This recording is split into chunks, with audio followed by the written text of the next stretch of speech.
Hi, teacher friends. Welcome back. This is our second episode in a series where Hugh Katz is here to help us break down some popular reading models or visual representations that many of us are familiar with. In the first episode in this series, 177, we talked about the 5 pillars from the National Reading Panel. And in this episode, we'll focus on 2 very popular models or visual representations, the simple view of reading and Scarborough's reading rope. All right, so let's start with the simple view of reading. Hugh, I know our listeners are familiar with this one, but can you give us a simple breakdown before we dive into talking about it even more? Yeah, well, let me start a little bit about the history of this model.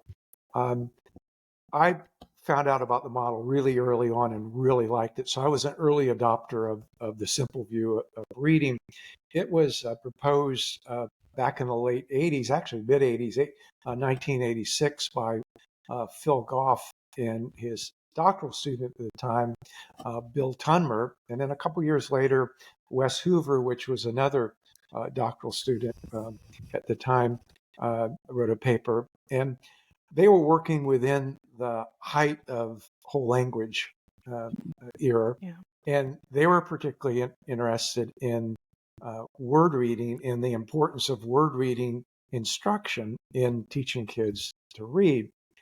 So they proposed a model of reading comprehension, which was that reading comprehension was a product of decoding, which they meant by that word recognition more generally, and linguistic comprehension or language comprehension, or what later on has been referred to as listening comprehension.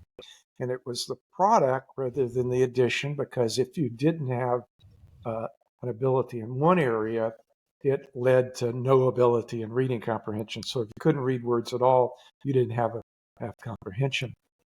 And it served the purpose of highlighting the importance of word recognition, that word recognition was used to convert print into language, and then the individual would use their language processing that overlaps with what they do in listening comprehension to understand the text. And I was drawn to it because I came out of the field of communication disorders and had been talking about the importance of language in reading comprehension. And so in the early 90s, I actually went and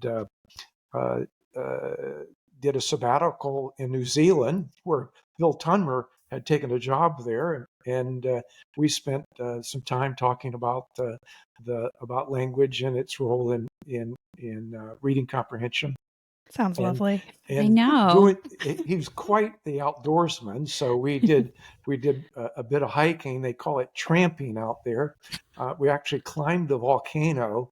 Were you talking about reading the whole time? No, we were basically trying to work our way up and down and did a mistiming and ended up coming down the last portion of the volcano in the dark, which was kind of scary. But anyway, well, we made it down. But thank goodness.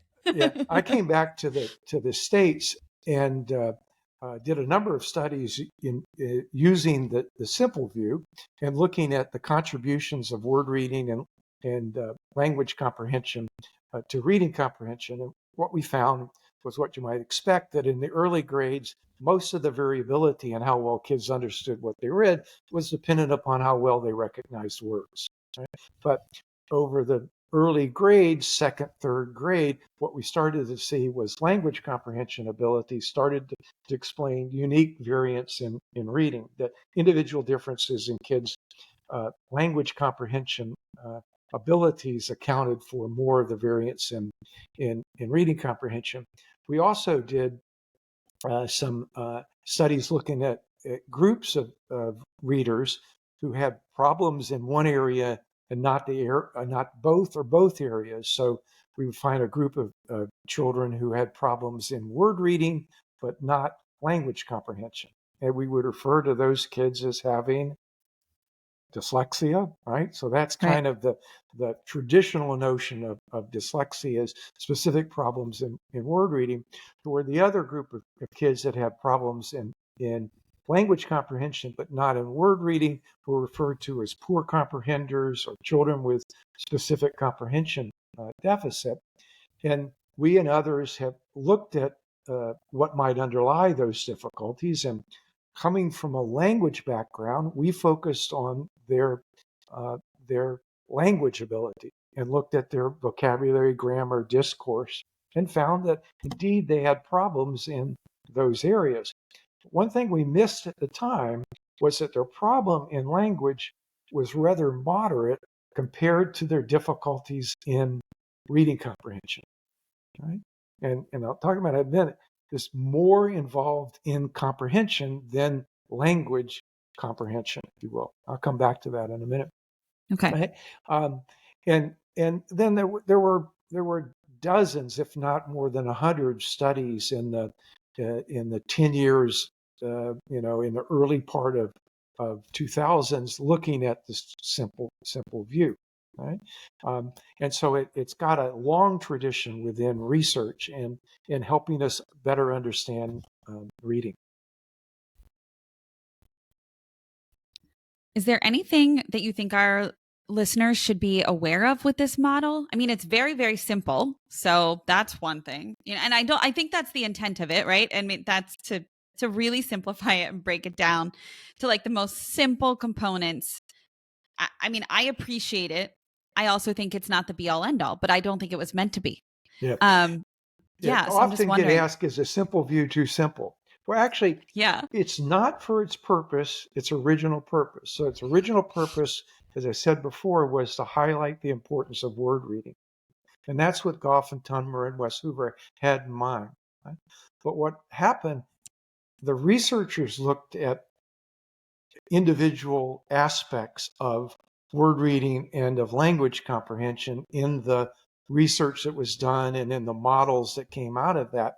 But what happened when it started to move its way into reading instruction, people began to think about those as two different aspects of reading. And there should be instruction for word reading and instruction for language comprehension. And the way it's seen in models, that's a bit problematic because the visual representations have decoding or word recognition, whatever you want, and language comprehension in the same size fonts. They're in the same size boxes or circles or whatever they might be. And again, this is a case of a visual image leading us to some false expectations or realizations. In this case, that those two, word reading and language comprehension, are somewhat similar in terms of their complexity and malleability. And again, even though we know that's not the case, all right, the idea is that we could work on word recognition. Now let's go work on language comprehension. Okay? And both of those are complex, but it certainly downplays the complexity of language comprehension. The other problem with the model, a potential problem with the model, is that the name language comprehension is misleading because it leads us to believe that it is language comprehension or language understanding. Right?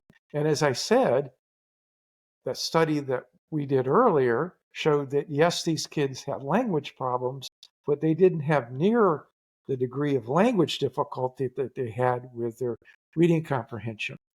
It also led to people doing studies in which they tried to improve language abilities, vocabulary, grammar, text level comprehension, and to expect that you'd have rather immediate effects on reading comprehension. Right? And that's what happened in a number of the studies that were part of the Reading for Understanding initiative. I was part of one group there, but there were 5 different groups, and a number of the groups trained language abilities and then looked to see the impact on standardized tests of reading comprehension and found very limited impact on standardized tests of reading comprehension, in part because there was a mismatch. The language that was taught wasn't always overlapped with what was on the particular text. But there's lots more to comprehension than one's ability to understand language. There's the knowledge that's involved in understanding the particular topic that one is reading about, and that was missing in many of the early discussions of language comprehension. The role of knowledge in creating an understanding about what one reads. I feel like this might be a good time to move on to Scarborough's reading rope, because they have very similar categories in the word recognition and the language comprehension and leading to reading comprehension, but it's a little more detailed. So do you want to talk a bit about how it came to be? Yeah, sure. So people did attempt to divide these two areas, if you will, of reading up into so-called components or variables that are involved in either word reading or language comprehension. And Hollis was one of the people that did that early on. I think she did it in a book chapter in 2001. And that's Hollis Scarborough. Hollis Scarborough, yes, Hollis Anyone that Scarborough. doesn't know. In 2001. And I recognized that I read that paper and right away thought, oh, this is a really useful model to teach kids about, or teach teachers about what's involved in reading, and to understand the complexity and the interaction of different components that were missing in some of the other models. And as the story goes, Hollis was trying to explain the different components of word reading and language comprehension to teachers and educators, and she was using pipe cleaners. So of course she was. I mean, we haven't seen pipe cleaners in a while, but the idea was that you could show how these different components were interrelated by weaving together the pipe cleaners. But as the story goes, it eventually turned into strands of the rope, and we had strands of rope that were involved in language comprehension and strands of rope that were involved in word recognition, and then those two were wrapped together to end up with the reading rope, which is a combination of these. And right off, it does a nice job of showing how the different things we talk about as components of reading are actually interactive in their nature and in their development. So what Hollis did was divide language comprehension down into a number of different areas, starting with background knowledge. So she recognized right away that the key to understanding what one reads is having some knowledge about that particular topic. Right? That background knowledge is an essential in building a coherent understanding of whatever it might be. Right? And then the next strand was vocabulary, which is related to background knowledge. But the difference between vocabulary and knowledge is that vocabulary refers to a particular entity that we're defining and using and whatever. And knowledge is the combination of related words, they are related ideas into a more coherent understanding of a particular topic area. She also talked about language structures, which she meant their grammar, and how grammar was important in understanding language. And we know that the grammar of written text and classroom lectures is a lot more complex than the grammar that we might use in everyday conversation. Okay. It also goes to discourse level aspects of language, how we join sentences together or parts of text together. So how we use however, nevertheless, even though, those words are used to connect different ideas within text. And that's what she was referring to in the language structures. She also included verbal reasoning in there, that we can have a good deal of knowledge about a particular topic, but to understand it, we have to think about it, right? If we're going to remember what we read, we have to engage in thought processes about that particular topic. And that's where strategies come in. Reading strategies are ways to think about what we're reading, and I'll talk a little bit in a minute about. It's also the ways we might think about listening as well, right? We could use strategies there to think about what teachers are talking about, and so forth. Right? And then lastly, the last aspect of that was literacy knowledge, and that refers to our print awareness, also genre and how books work. Books have a particular structure, so that a book would narratives have a story grammar to them, to where other texts, an opinion text has a certain way that it's laid out, a descriptive text has a way that it's laid out, and so forth. So we can quickly see the complexity of language comprehension, right? I mean, it's more than this box that's labeled with language.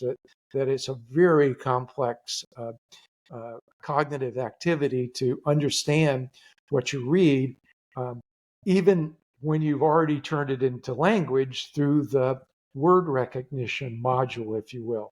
And very quickly there, what she talked about was decoding ability. That was the ability to understand how graphemes correspond to phonemes, and being able to decode a word, sight word reading, and phonological awareness, and that blended together. And I think she would put fluency up in the blending together of comprehension and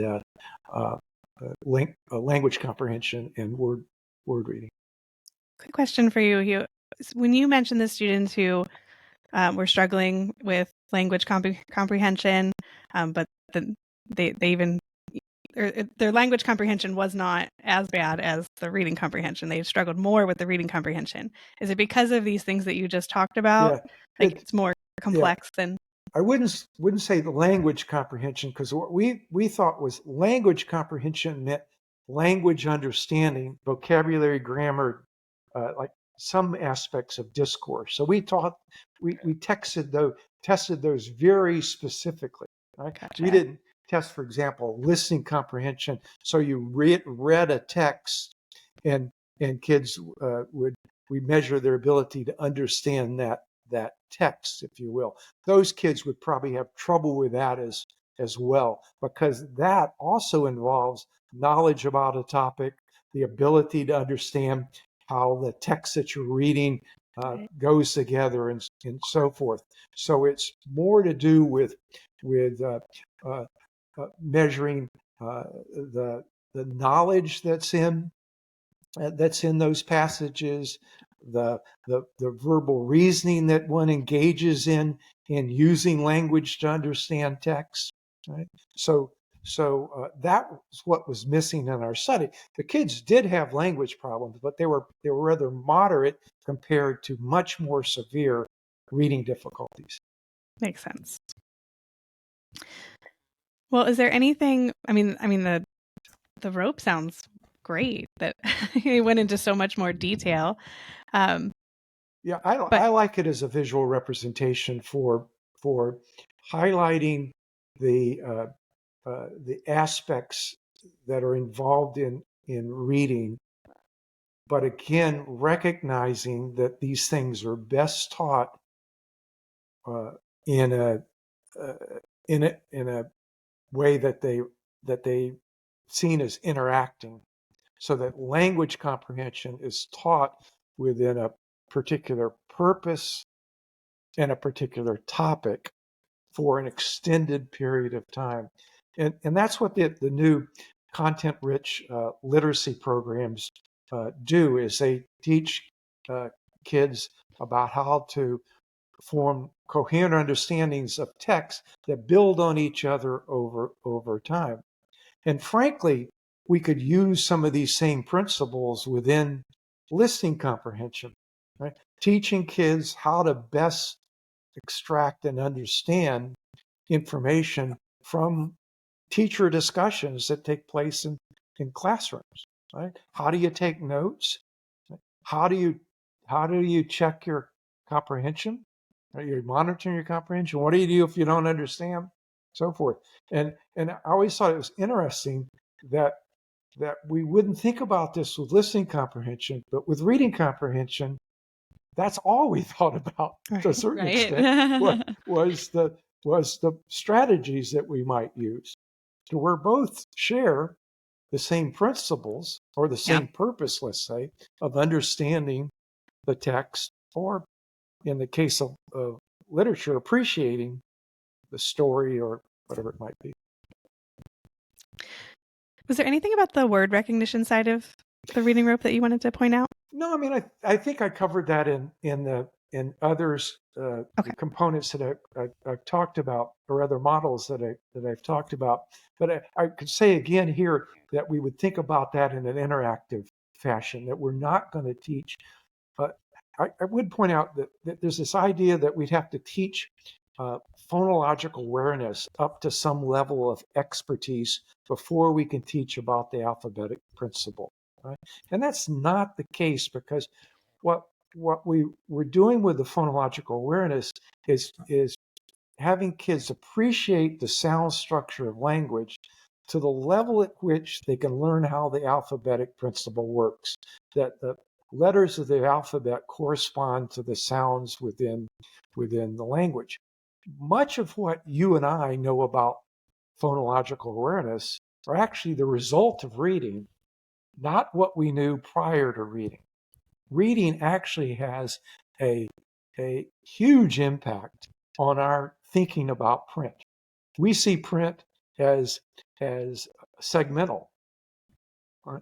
And print is not segmental. I'm sorry, speech is not segmental. As I'm speaking to you now, it's just one big long stream of auditory energy. But having learned how to spell and read, we think of it as being broken up into individual segments. And it's not. And it's not. Well, thank you so much. This is so helpful and so interesting to go really deep into each model, each representation. So thank you for being here to do that.